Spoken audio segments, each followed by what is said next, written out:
Bien, amigos, amigas, bienvenidos, bienvenidas, sean todos ustedes. Un servidor, Manuel Brito y Alexander Pérez, compartirán con ustedes este espacio. Buenos días, Alexander, ¿cómo te sientes? Todo bien, todo bien. ¿Cómo están las cosas? ¿Cómo marcha el país? Bueno, el país Marcha. marcha con una agenda bastante contradictoria y bastante polémica y bastante en el debate, en definitiva. Real y efectivamente es parte de una democracia que la ejercemos en nombre de ese debate, pero que los resultados se corresponden en muchos de los casos muy secuestrada esa democracia. Mira, impuesta las ideas o los criterios particulares, avasallantes, aplastantes. Y la verdad es que no sé si pudiéramos llamar verdadera democracia. Mira, antes de entrar el tema, quería hacerte este comentario que no es light, sino una información. Ayer el Centro de Huracanes de Miami adelantó que esta temporada ciclónica en el Caribe, o digo, para nosotros el caso del Caribe, pero es en el Atlántico, será el 60% de lo normal en términos de la llegada de tormentas tropicales y ciclones y esas cosas. Y eso, por un lado, no deja de ser una buena noticia, porque todos recordamos lo que pasó el año pasado con los dos ciclones Irma y el otro, no recuerdo cómo se llamaba, que fueron dos, y los dos azotaron las pequeñas islas aquí del Caribe, y después a Puerto Rico le dieron bastante duro. Y entonces el Centro de Huracanes de Miami dice que este año va a ser 60%. El calor, yo no sé los demás, pero para mí el calor este año es menos intenso que el año pasado. Yo lo siento así.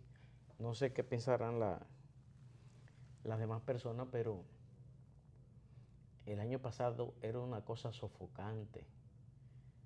Y incluso cuando esas tormentas tropicales ingresaban al Caribe, inmediatamente recuerdo Irma y el otro, que no recuerdo el nombre, cuando entraban aquí al Caribe, inmediatamente pasaban de categoría 3 a 4 y ahí mismo lo que es ahora la categoría 5, que no existía para entonces. Y era por el intenso, porque los vientos estaban bastante calientes aquí en esta zona. Bueno, pues no deja de ser una buena noticia eso de que este año los huracanes no serán tan peligrosos, diría yo, como en los tiempos pasados. Así que vamos a esperar que la cosa resulte. Bueno, el día de ayer, como un tema bastante discutido, dejó en primera lectura decidida la ley de partidos. No se aprobó ya de manera definitiva. Así es. El Senado de la República, después de casi 20 años rondando en el debate nacional con las expectativas de que sea aprobada, se discutió hasta por los codos. Uno de los elementos de alta discrepancia fue las primarias, al final decidida con una salida que el objetivo concluirá con la decisión de que la cúpula de los partidos decidan el tipo de primaria y la simultaneidad, y con la supervisión de la Junta Central Electoral se impondrá casi en la mayoría, o en el caso del Partido de la Liberación Dominicana, que un sector planteaba las primarias abiertas, y esto pudiera, decidiéndolo el comité político, el comité central, en el caso del PLD, qué tipo de padrón se establecería para esas primarias. Se entiende que desde el gobierno se impondrá la decisión de que sean las primarias abiertas en el PLD. Pero un elemento importante es que en este proceso de aprobación de la ley de partidos y agrupaciones políticas, hubo una ausencia de no tomarse en cuenta ni hacerle caso al Tribunal Electoral, a la Junta Central, a la Junta Central Electoral, que es la organización política institucional llamada a organizar las elecciones. Y no se le hizo caso, a pesar de una serie de sugerencias, de una serie de situaciones y preocupaciones que tenían que ver con estas elecciones, no solo ya las primarias abiertas y el costo que conlleva, sino también que ahora pudieran haber asambleas, primarias abiertas, primarias cerradas, y toda esta agenda, este volumen de cosas que la Junta Central Electoral tendría que abocarse para organizar, para participar como respuesta a sus responsabilidades, les crea una dificultad. Y no se tomó en cuenta nada esto que la Junta pudo haber sugerido y sugirió en su momento, ¿verdad? Sí. Y la Junta incluso se convirtió en parte en el debate. Se decidió situaciones al margen de lo que ese tribunal tiene como responsabilidad en su razón de ser. Veremos de que todas estas cosas no se conviertan en un gran tollo. Se espera de que pudiera haber otro debate, seguir dando carpeta a la Junta Central Electoral, la ley de partidos, porque iría al Tribunal Superior Electoral en caso de que pudiera a la Corte Constitucional haber una decisión porque en ese sentido.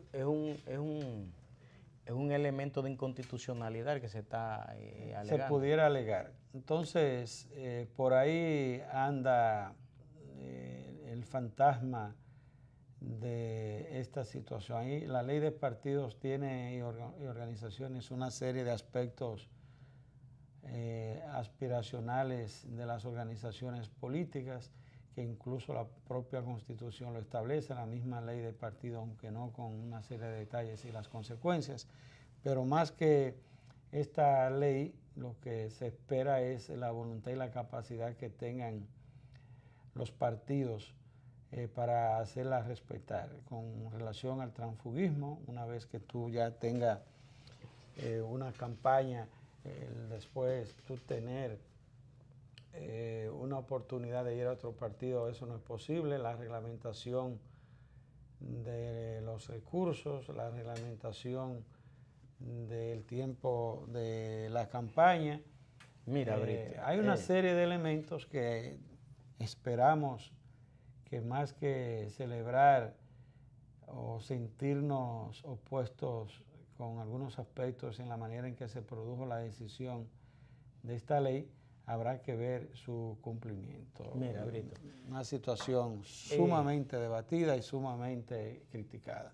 En torno a la ley de partido, hubo un debate como en un 95, 97%. En la ley de partido, los partidos que son lo que hacen las leyes a través de los legisladores, porque aquí hay un sistema partidario, y los partidos son los que indirectamente hacen las leyes. Y en torno a la ley de partido, aquí en este país había un amplio consenso.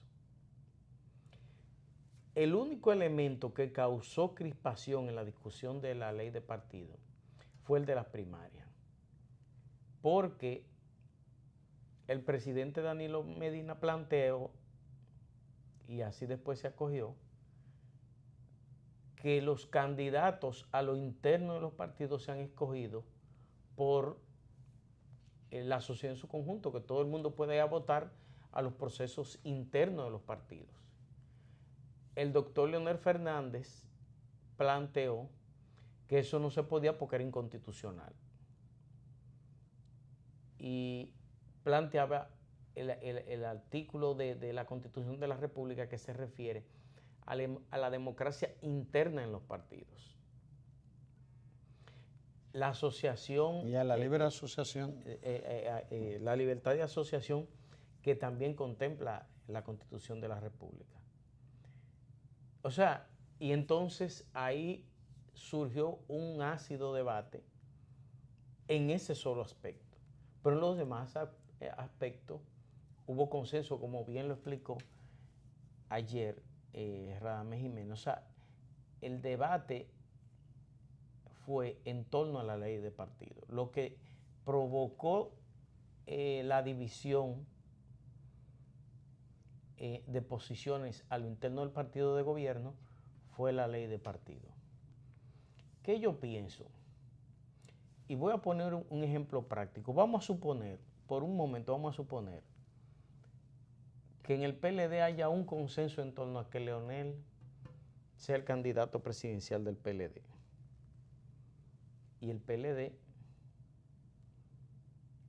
no, por vía de consecuencia, no tiene que hacer primaria y lo elige por una asamblea de delegados.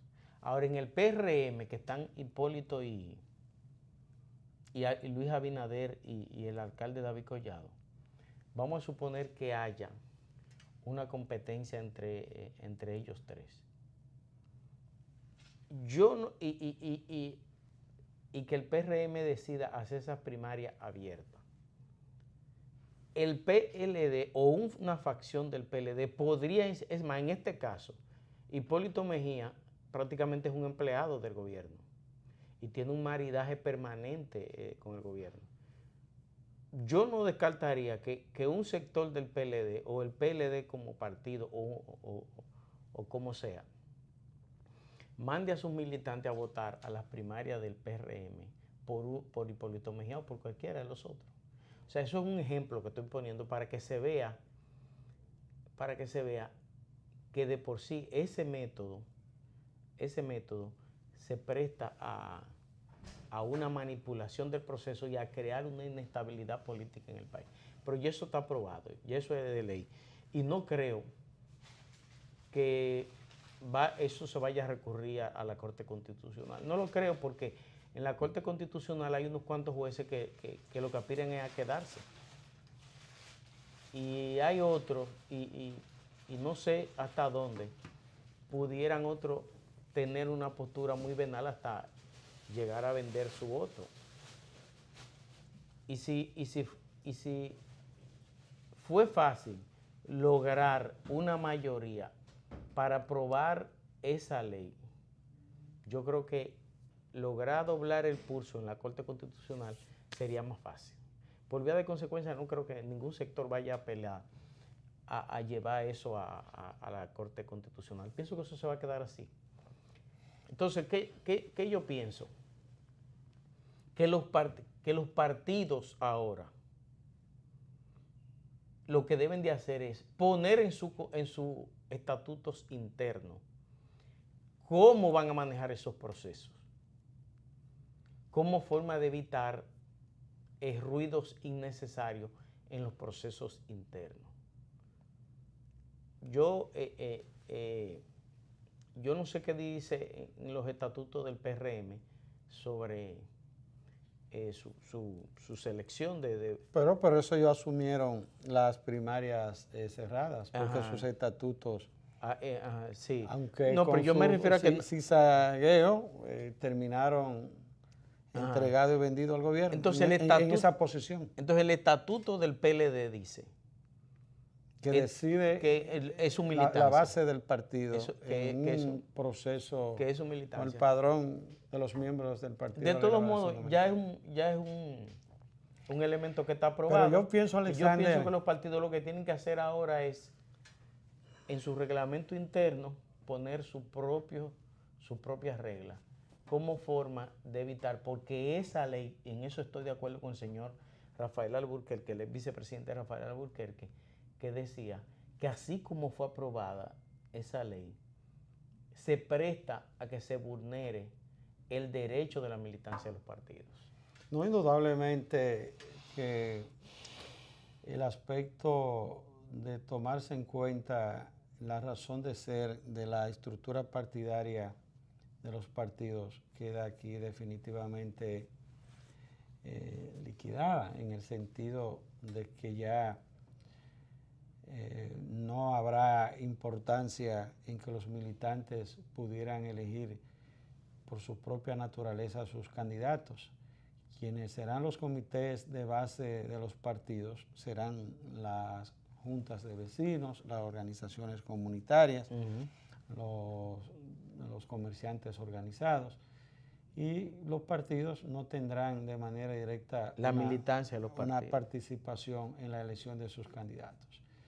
Y esta situación, en el caso del Partido de la Liberación Dominicana, que ha tenido una exclusión política de decisiones importantes en los gobiernos últimos del PLD, queda real y efectivamente con un tiro de gracia lo que es la estructura del Partido de la Liberación Dominicana, y se estaría asistiendo a lo que es la sepultura, el entierro a lo que es a esa estructura política, más produciéndose esto en un momento, en una situación de desbandada estructural y de militancia y de dejadez y de abandono que tiene el PLD desde el punto de vista de su organización política, y nos referimos a su militancia.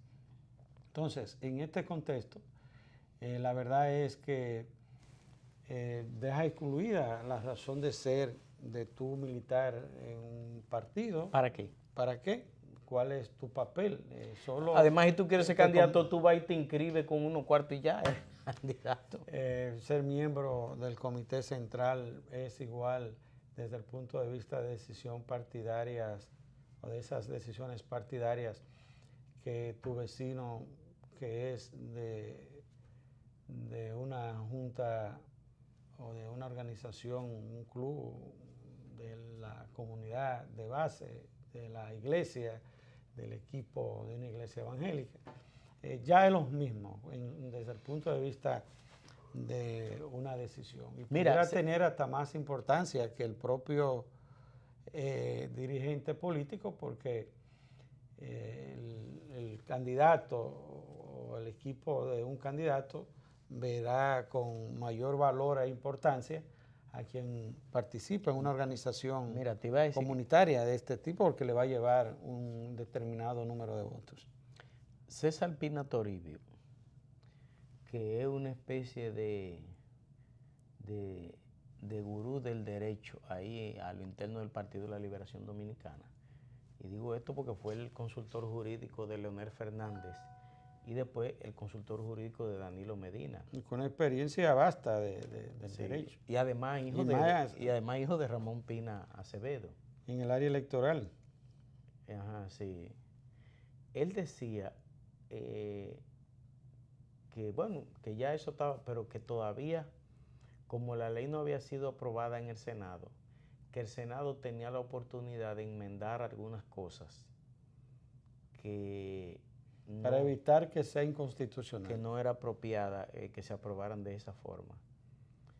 Y César Pina Toribio es un hombre que se ha mantenido tan cerca de uno como tan cerca del otro, y que no ha sido de ese tipo de persona que se ha pandillado, ¿tú entiendes? Sino que ha mantenido una postura equidistante. Y él advertía de eso, que era bueno que el Senado corrija algunas cosas, algunas baches que se habían ido en la Cámara de Diputados. Pero el Senado aprobó eso porque es que hay un acuerdo político. Y el Senado aprobó eso así. Ya esa ley está aprobada. En el futuro, desde que haya un conflicto en un partido, producto de esa ley, seguro, que con lo que ha acontecido aquí, alguien va a llevar un recurso de inconstitucionalidad al Tribunal Constitucional. Y es bueno que se produzca, porque debe darse, cuando sea, eso va a crear un conflicto.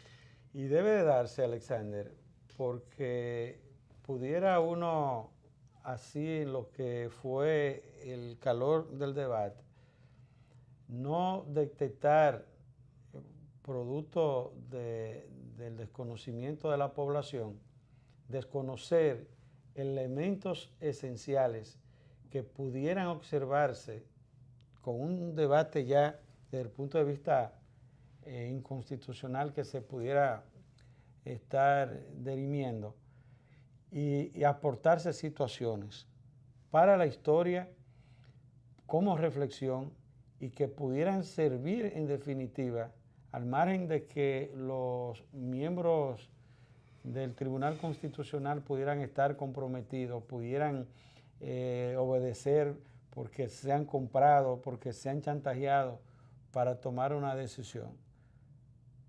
Pero sí como impronta y como sociedad organizada que uno supone y como espacio para un debate, se pudiera dirimir situaciones que la población observara de qué manera se produjeron las cosas y de qué manera pudieran en el futuro darse situaciones que derivarían en resultados que en esta coyuntura pudieran verse alcanzados conquistas particulares de grupos y de intereses políticos al margen de cualquier interés de fortaleza a la constitucionalidad, a la democracia, al debate, a la participación del consenso, pudiera eso ser una victoria pírrica en una coyuntura y en un momento determinado. Y que en el futuro, ¿verdad?, cobre lo que son estas decisiones que bien o mal para muchos y para otros muy mal y para la realidad también muy mal, veremos qué pudiera ver como consecuencia en el futuro. Mira, Brito, por otro lado, a raíz de que el presidente Danilo Medina logró la repostulación en las elecciones del 16, yo decía que por las mismas razones que el expresidente Leonel Fernández no había podido repostularse en el 2012, no podía hacerlo Danilo ahora. Independientemente del poder y la fortaleza legislativa del Partido de la Liberación Dominicana. Y yo he sostenido eso incluso. Hay gente que hasta ha caído en el irrespeto, rebatiéndome o llevándome la contra, porque al fin y al cabo yo le respeto su posición a todo el mundo, pero yo creo, y lo he creído desde un principio, que el presidente Medina no es que no esté en eso, o sea, no es que no quiere, que tampoco vamos a caer en infantilismo, sino que yo entiendo que no, y lo decía desde un principio, que no se iban a presentar las condiciones. Primero, porque el presidente Medina dio un golpe de sorpresa desde que asumió el poder y empezó a trabajar desde eso. Pero ahora tiene una fuerza adversa que no le iba a permitir ir construyendo ese espacio. Pero además, en términos institucionales, la prohibición de repostulación del presidente la creó el propio presidente Medina con ese artículo transitorio que dice que si él se postulaba no podía volver a aspirar a una repostulación. Y entonces él no podía venir a decirle a esta sociedad, después que hizo eso, venir con otra cosa. Pero además, los grupos de poder económico, no en este país, no, en la sociedad de capitalistas, los grupos de poder económico, no le hacen la vida imposible a quienes intentan perpetuarse por más de 2 periodos en el poder. Y está claro lo que le pasó a Fujimori en Perú, lo que le pasó a Balaguer. Aquí Carlos Menem tuvo que reaccionar a tiempo porque se lo iban a hacer a él. O sea, y usted se pone a ver lo que está pasando en Nicaragua ahora, porque cuando un partido, cuando una fuerza logra el poder, está desplazando a otra fuerza, probablemente de igual importancia. Y entonces, una repostulación del presidente, una nueva repostulación del presidente Danilo Medina, yo entendía que era un factor de conflicto que le impediría la gobernabilidad y que lo podía hacer salir muy mal del poder. Ayer, por ejemplo, para poner un ejemplo nada más de esto que estoy diciendo, el obispo Freddy Bretón decía... Vamos a irnos a una pausa. Déjame terminar la idea, para no dejar la idea conclusa. El obispo Freddy Bretón decía que la Constitución no es una camisa que se puede estar cambiando de un día para otro, sino que es un elemento de respeto que la sociedad debe de preservar. Y ese es uno de los factores por los que yo he sostenido esa posición durante un tiempo. Vámonos a la pausa.